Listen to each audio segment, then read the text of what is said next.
Hi everyone, today's short video is a follow-up for the previous video where for each record in the customers table I created a fax entry in the customers data table, and here's the query that I used. I only did it with one query, and what I want to do today, I want to create another 3 sets of records in the customer data table, and I want to do it with one query as well.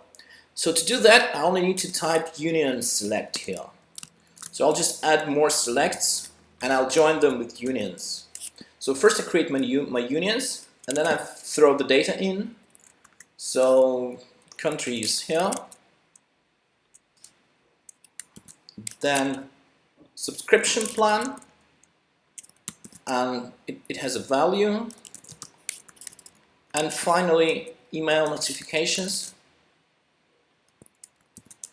and some value here as well. Let's go.